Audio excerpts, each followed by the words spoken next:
Dr. Merzenich? It's a great pleasure to be here with you, Your Holiness, and I'm obviously a great admirer of your endless efforts to better the position of humankind. And this is a goal in our own weak way that we share with you. I want to say at the beginning that the science that I'm going to talk about has been contributed to by many people, by many scientists, many healers, many technologists. And I'm just one of them. So I'm just a worker in the field. And some of the best of these scientists have worked from this great university. And this is unappreciated widely in the world. Some of the most important contributions to neuroplasticity research has been done here at the University of Alabama at Birmingham. I want to talk about brain plasticity in general, and I want to try to tell you about some of the new and exciting things that have changed how we think about it as it relates to helping people. Because ultimately, from our perspective, it's really about delivering help to people who struggle. Now, you know that brain plasticity is the basis of the brain's creation of a model of the world, that the brain changes in an astounding way, that literally trillions of moments of change underlie the creation of each of us in a way that magnificently individualizes us, so that by these changes, no one is like any other who ever was or ever will be. Each one of us a marvelous creation of these processes that we're endowed with. Each one of us from such different histories, each one a different path inside and in our interactions with the world. Every brain is massively specialized by brain plasticity processes. So when we acquire an ability, for example, any ability, like the ability to read, we acquire a reading brain because the brain changes itself physically. It changes itself functionally. A child that hasn't required this ability doesn't have a reading brain. They lack these changes. They suffer because these changes cannot be driven, cannot be created within their brain. So you're sort of asking questions of the two brain images. The contrast is not during the reading and non-reading, but you're talking about individuals who have the capacity to... We're looking about individuals that are reading, have mastered reading, and individuals that have struggled and cannot master reading or have not learned to read. Right. So when we look in their brain, we see areas that are activated, areas that are excited, areas that are engaged that contribute to the reading. And there are 6 or 7 such areas in the brain of a reader. This is on the back. Right, right. And the area that's indicated by the green circle at the back in the reading brain actually accounts for the translation between the sound parts of words and their representation by letter. That's the critical step in reading. The area that's more anterior toward the front of the brain is actually, its activity is actually highly correlated with the interpretation of the meaning of words as they're being read. Now, it turns out that it's quite easy to train the brain of most children who can't read, to convert them to a brain, to give them a brain that is a reading brain. So in the case of the children at the bottom that are represented by the non-reader, we train 20 of them in a certain way for about 20 hours in each child. And 17 of these children acquire the ability to read, and read at or above grade level within a year. And when we look in their brain, they have a reading brain, of course. And the brain has changed physically and functionally and chemically in ways that empowers that acquisition, that recovery of ability. We've trained several million children that have such struggles to recover this ability to read.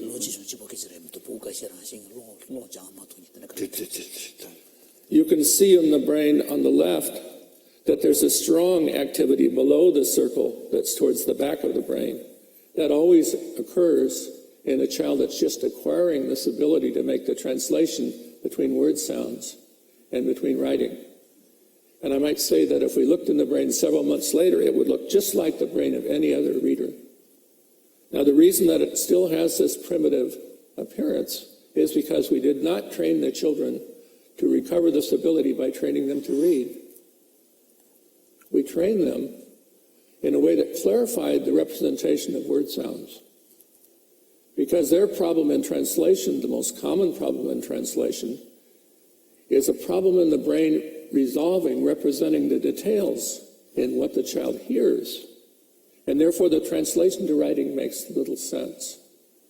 And that's another way of saying when you think about a problem in the brain that contributes to the struggle of a child or adult, there's always a deeper neurology. There are always a more complicated set of considerations inside that must be considered, that must be addressed, that must be corrected. Now, our brains have massively specialized by all of the skills and abilities that define us as an operational person. Now, from another perspective, plasticity has done another wonderful thing for us that most of us do not fully appreciate. As we've constructed our model of the world by the brain changing itself, it's building that change on the basis of what belongs with how the present moment predicts the next moment. It's about the association of things in time that is the glue that holds our thoughts together and creates the flow of our thoughts. And every time we have plasticity,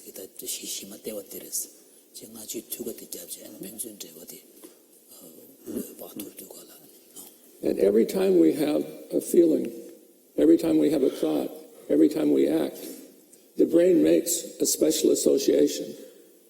And the association is to us.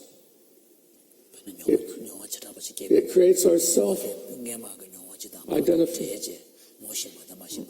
It grows us in power as the actor, as the captain of our ship.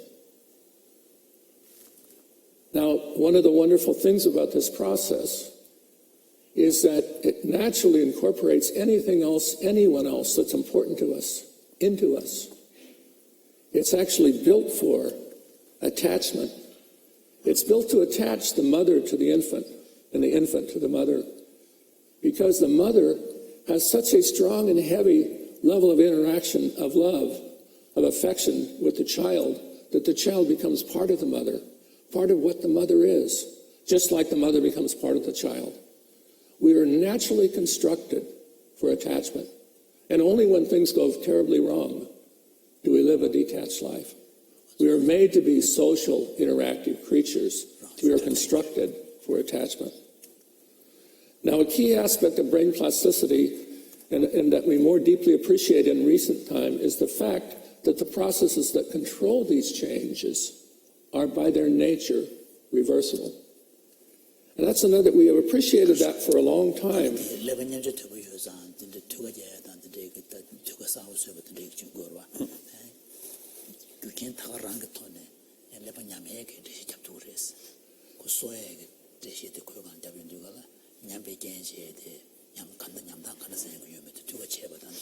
So when the scientists first speculated about plasticity, and one of the great original thinkers was a Canadian scientist, Donald Hebb, he speculated that a great principle that could explain much of the origin of behavior would be brain changing itself so that things that occurred together in time would strengthen together in connection.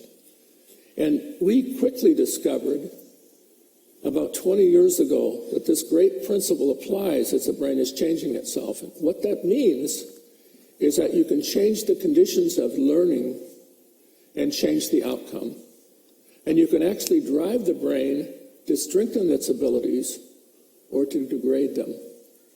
So, for example, you can turn a hand by training into a more and more powerful instrument, more and more useful to an individual. Or you can train it in another way and degrade its use and turn it into a useless claw. Plasticity is a two-way process. It can control improvement. It can control degradation or negative change. We study this in important experiments, and we looked at the brain of a young animal or old animal, or we look at the brain of a young human or an old human.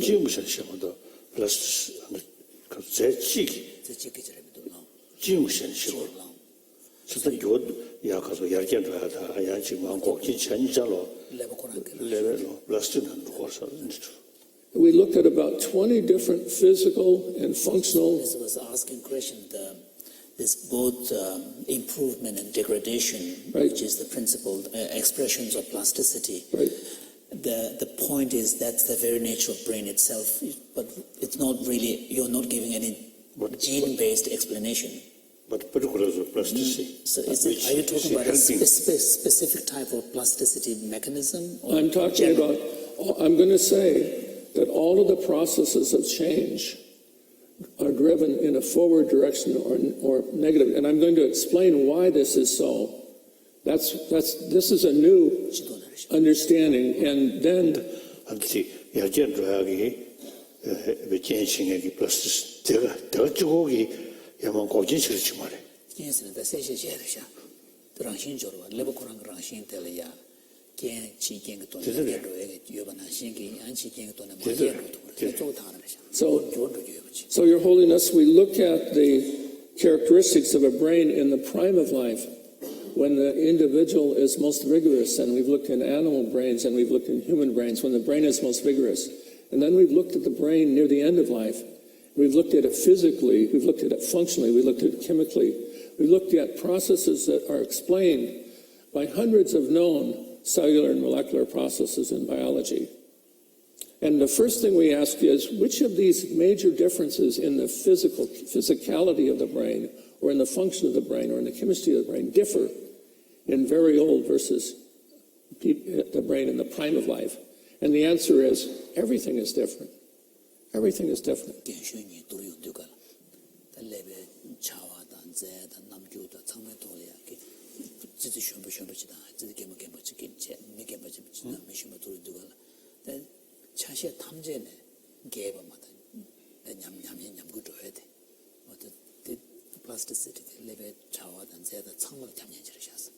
And then we ask, of these things that are different, which of them advantage the operations of the older brain? Now, the older brain has accumulated knowledge and has wisdom. But when you look at the brain as an operational machine, how fast is it? How accurate is it? How reliable is it? Older is always poorer. Older always suffers. And I'm talking now about great generalities, because many older brains are not poorer, do not suffer, as I'll talk about in a minute. But in general, older is poorer. Older is slower, less precise. Older is less accurate.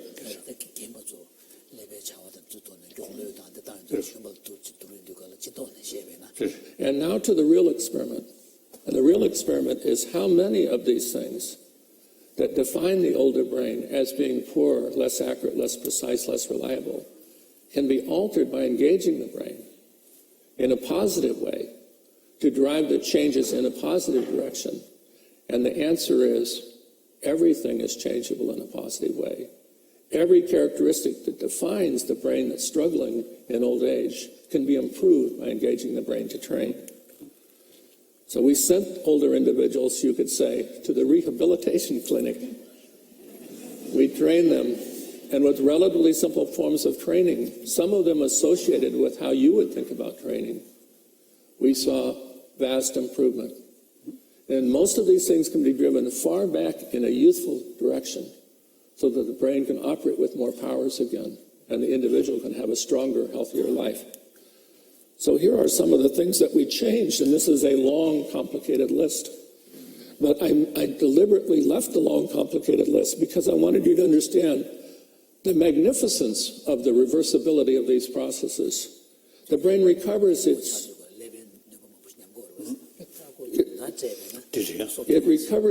powers of discrimination. It operates again at speed. It recovers its high-precision analytic machinery. It changes its chemistry to be more like a young brain. It revitalizes key brain cell populations. It recovers its ability to suppress distractions, something that you know about. It quiets down. It recovers its ability to operate in a noisy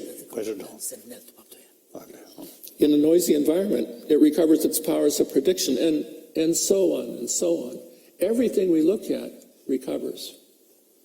And in most of these characteristics, the recovery is far back in the direction of the performance of a youthful brain. Now, actually, every neurological ability that we look at is improvable at any age. So here I've just looked at 8 abilities that we've studied. One of these represents the performance in a task that was developed by scientists here at the University of Alabama at Birmingham, which is exciting. But what you see in each one of these panels are individuals between the ages of 20 and 100. And what you can see is that everybody at every age, the movement from the red dots to the blue dots is improving about equally. And if you look at the purple lines, you see that if you take a 60-year-old brain person back to a 20-year-old person, you can see that the 60-year-old, after training, has the performance of almost any 20-year-old before training.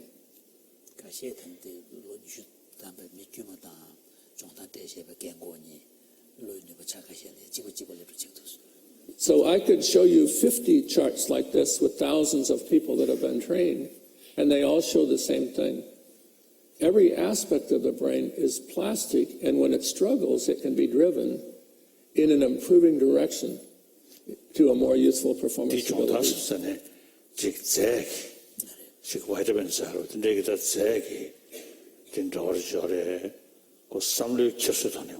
So His Holiness is interested in what exactly is the intervention or the training that you're bringing in. Right. Does it involve Right.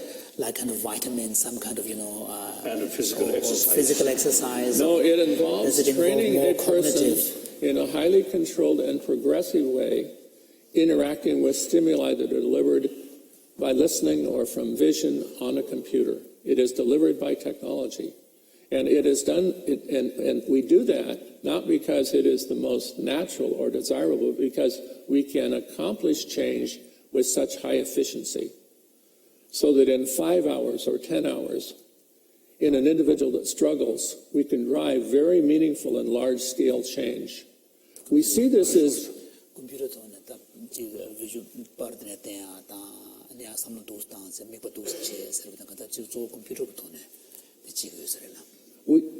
stimulation.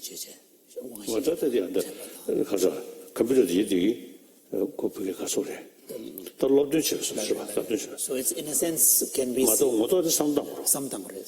His Holiness's point is that even if you're using technology like computer, it's in a sense kind of a guided mental processes that you're leading the person through. And we see this as absolutely, we're trying to engage the brain in higher levels of operation. We always have the mind involved in controlling the operations and decisions, always, because we know that this is a requirement for driving change. So you can't think of where is mind? the mind is always, there is always the target. You must know where you're going to go anywhere.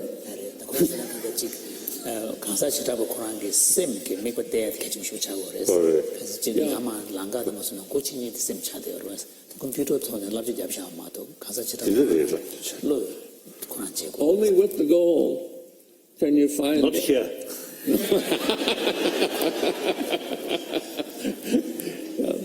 So The Hindu Atma So His Holiness was saying that incidentally, in some Hindu traditions, when they meditate on Atma, the pure self, they tend to focus more here. okay. So you're pointing into that area. We try to use it all. Oh, yes, that's okay. That's okay. So how do you turn a brain that is struggling into and increase its powers?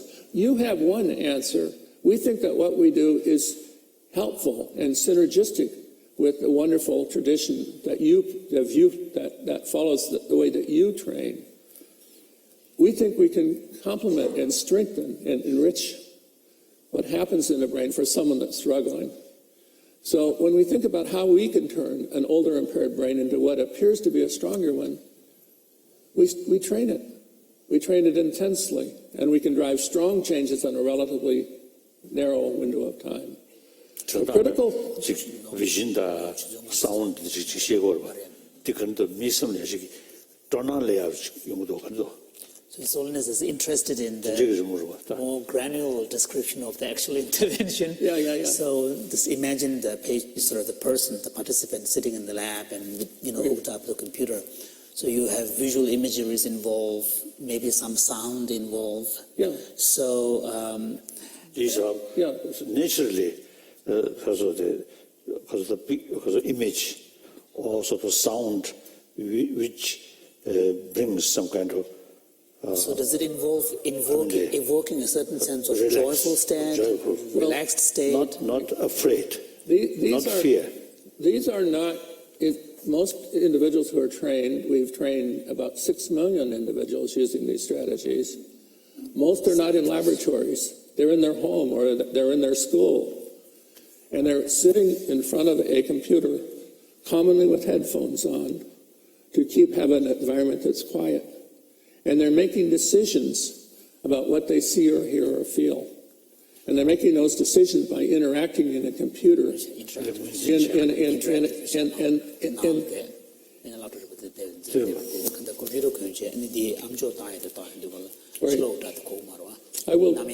I will describe this in a minute.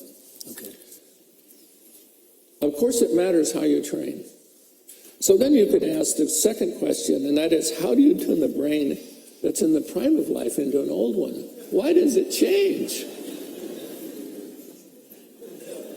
And the answer is, just add noise. And by noise, I mean add chatter. Add meaningless activity in the brain. Drive the brain with chaotic information. And when you do that, you very rapidly drive the brain so that over a narrow window of time, it gets older and older and older.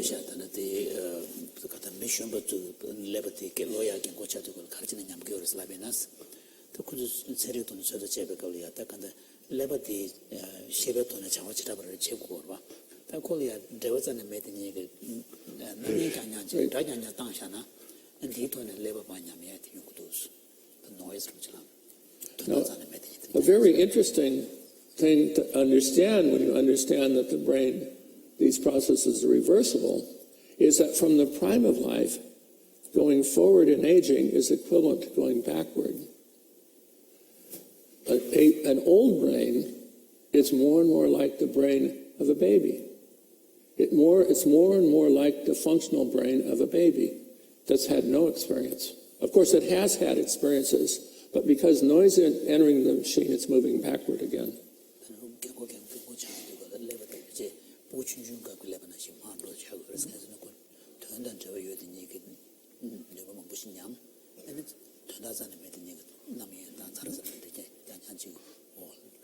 So why are these processes reversible? Well, we know the brain is controlling change on the basis of its outcomes. When it gets the answer right, it advances.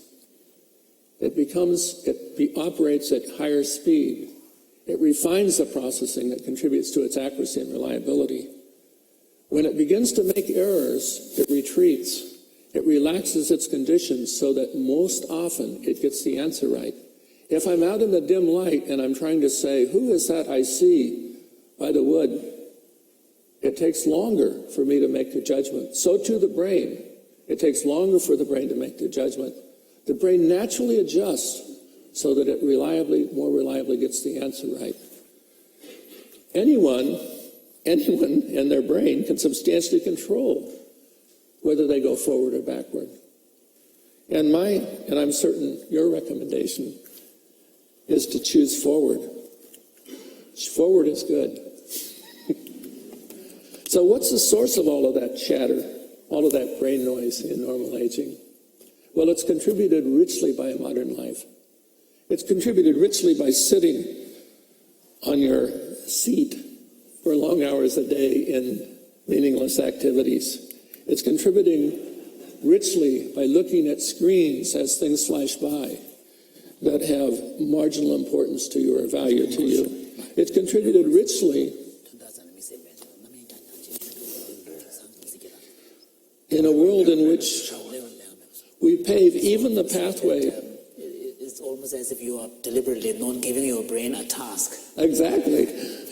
We pave even the pathway in the countryside. You know, we no longer do we often walk with our... completely relaxed. Yeah. But what about total relaxation? I mean, does that... Harmful? Is that harmful as well? Absolute. Total relaxation is a great thing. Yeah. No, it's when it's meaningless engagement in noise and clutter and chatter in the common everyday life. Relaxation is And we're so distracted by the way we're engaged in a modern life that even when something wonderful passes right in front of us, we commonly pay no attention to it. We are...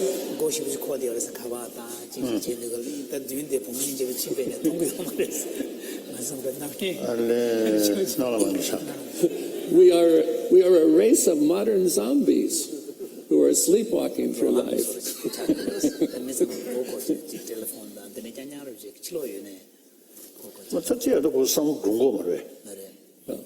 But even if these people are, you know, on the phone, but they're using their brain because they're talking to someone.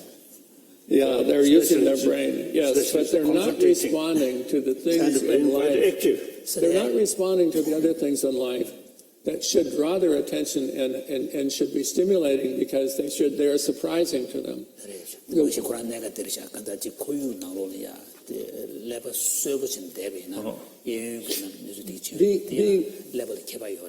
Being mindful of the surprises, of the details of the world, of the smell of the flower, or the wing of the bee, is so important. To look at and see the surprises, to feel them and hear them. It's so important for the health of the brain.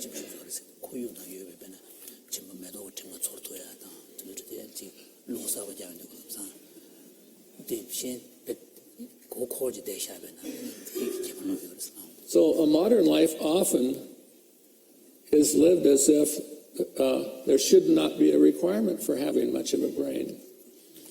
And one of the... So you could think of the brain life as a roller coaster in which you begin and organize the brain and its activities by it changing itself to create a model of the world and to control powerful operations within it. And it grows to a peak in a young life, in the third or fourth decade in life. And then noise begins to come into the process and chatter begins to occur. And the car slowly rolls back downhill. Process, and it does this to sustain control. It doesn't have to happen this way. The brain can be engaged in ways, on a better path, in ways in which it continues to grow, closer to the end of a natural life, grow in its power and grow in its control. And this is what we seek. We seek to create strategies by which we can help people grow in their powers, however their struggles, whatever the vicissitudes in life have fallen them. We're trying to help them have a better, stronger life. So we've engaged brains in all kinds of ways in individuals that struggle, individuals that have a history of severe developmental disorders in early life.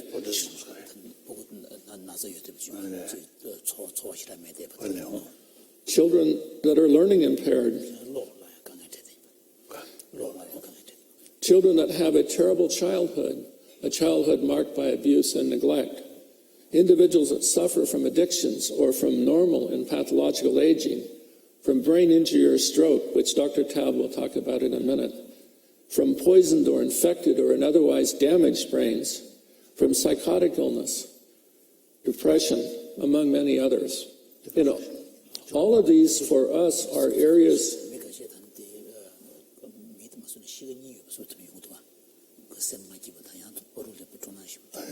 we engage many thousands of individuals to try to understand how we can help these individuals be more powerful, more effective in the world, to recover by using brain plasticity to drive the brain in a strengthening or correcting direction. And that's our great mission. That's how we focus our lives. We're especially interested in trying to help children that have endured terrible early childhoods. And we're conducting projects in the world because their fates are so poor, and we blame them for their terrible childhoods all of their life. We're trying to help them escape from these conditions. So with deep respect and admiration, we were following a path behind you, and we're trying to help. We're trying to do everything we can to add science, to translate our science, to improve the lot of humankind. And you are a great leader for us in this effort. Thank you very much.